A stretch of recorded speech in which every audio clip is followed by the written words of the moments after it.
I'm about to make you uncomfortable. That's my hobby. Tao, Taca, Tanamacao, otherwise known as Voces de dando un saludo especial a nuestras amistades hispanohablantes et salut à notre ami francophone. Before I share my 3 poems, I would like to thank my lyrical mentors, Tracy Rittmuller at Lyricality, Hetty Tripp, and the Healing Poetry Cohort for helping me return to poetry after leaving it for decades. I'm grateful to the folks at the Royalton Public Library and Mary Osby at the Benton County Historical Society as well for helping me get my first Minnesota Historical and Cultural Legacy grant. I also want to acknowledge the Central Minnesota Arts Board for helping me take my educational poetry gig to the next level and enabling my return to drag performance through the Artist Learning Grant and the Teaching Artist Roster Program. And, just so you know, listen, pay attention. If you are a queer performer or artist, I strongly encourage you to check out the Central Minnesota Arts Board website at centralmnartsboard.org for learning resources and grant opportunities. I also encourage you all to visit the Velvet Rasputin LLC table at the first ever St. Cloud Pride Summer Fest on June 22nd at 2 p.m. It's going to be at the St. Cloud Library, another awesome place. And you can read more of my poetry and learn more about the cool community projects I'm working on in St. Cloud area and beyond. And if you really must, go to my website, bosslittlecrow.com and velvetrasputin.com. You can find me there. I don't know how you want to, but you're warned. I also would like to thank the folks at First United Methodist Church for putting up with my obnoxious quasi-anarchist hothead pie son sort of ways. And if you're old enough to know what I'm talking about with that hothead pie son reference, congratulations! I really appreciate that. Most importantly, I would like to thank everyone involved with this amazing celebration, with a special shout out to my friend Mary, baby. Thank you so much for granting me the honor to share my loud voice with you. And without further ado, here's some poetry. Kajiarin-guaribo, daka yamoká-ju, yamoká-jurakán, Aluwatékeni, inrarí daka Kajiarin-guaribo, buk'a, katatéya, guatoána. And if you're wondering, I'm not telling you what that means. Del ambiente. If you know Spanish, felicidades, vas a entender esto. Solo hablo de mí, pero aprecio sus voces. A menos que mi ropa sea unisex o de adulto, yo existo como un transformista no binario cuando llevo la ropa de mujer o hombre. En español no existe ni drag king ni drag queen. Transformista no imperialista es lo que soy. En la cultura boricua de mi niñez, el transformismo era un fenómeno natural. En español no existe ni queer ni gay, excepto como artefactos prestados. Lo que somos en la habla hispana es del ambiente, como el cuervo y el aire. Me da lástima haber lastimado a mi prójimo. La perfección se escapa y yo sigo fallando, así que no me pongan en un pedestal, jóvenes. Solo pido que ustedes sobrevivan esta distopia. Sobrevivan con gozo y sonrisas desafiantes. Survive. Content, the one person knows Spanish. Thank you. Okay, content warning. Mentions of suicidal thoughts. I only speak on behalf of myself, but do listen.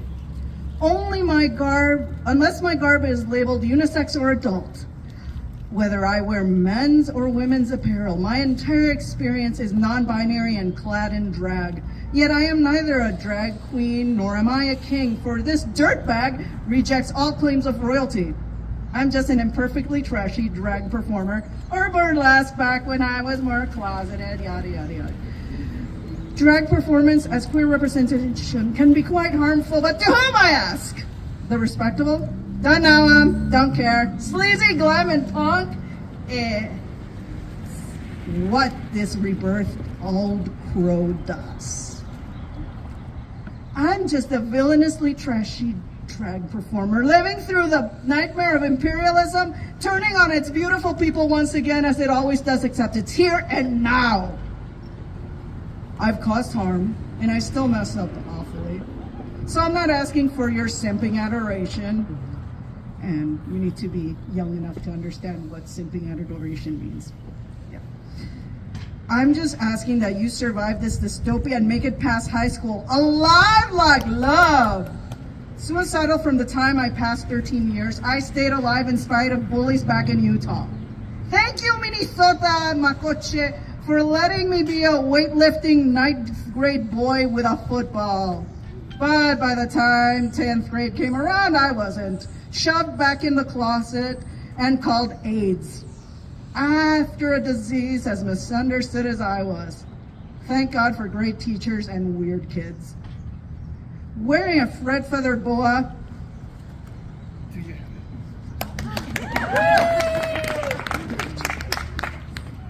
flared pants and bad glam rock attitude gave me the will to enter college and live long enough to taste Jill Sabol kisses and the impossibility crumbling.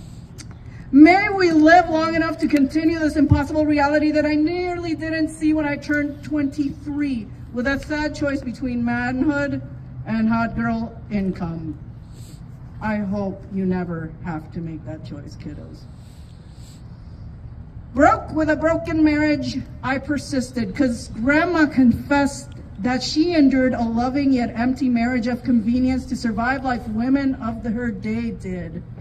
My family's imperfect words kept me alive long enough to meet Miss Barbara Gordon, one of the girls at the Townhouse Bar, a drag queen heroine who influenced me so. I didn't die and live long enough to make peace with chronic pain and correct the harm I caused because I love money more than me. Your life is worth more than cash or approval. You need not be chained to hatred's approval, not even internalized hatred of yourself. I persisted long enough not to hate myself. Live long enough to love yourself as I now love me. I asked a bunch of kids wearing their pride flags, like superheroes, at the St. Cloud Pride in 2017 to survive long enough to see non-binary driver's licenses. And by 2018, the improbable became certain. I lived long enough to see realized dreams. Reagan left, AIDS epidemic got contained, gay folks got marriage, and I found doctors that finally understood how my body worked. I lived long enough to find everlasting love, more than once, survive to succeed and help others succeed. Venus de Mars was over 40 when we first met. She helped me accept my non-binary self.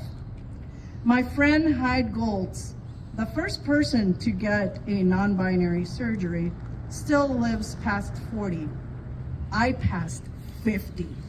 Because like all the pretty horses, we existed doing nothing other than just being ourselves. Many now live past 40, and Venus past 60. Graduated from MSUM magna cum laude, even more proud that I graduated from the Pure Talent School of Dance. I keep learning towards a queer studies certification. Live long enough to see impossible dreams. Tyrants will fall. Our community will rise. And it will get you and cherish you for being you. My bisexual grandma lived past 80, and that's my dream. May we all live to see impossible dreams come true. Taigwe guadianagu o tapuchiga yamoká-ju dakrobuk naboria sirumayu tainote.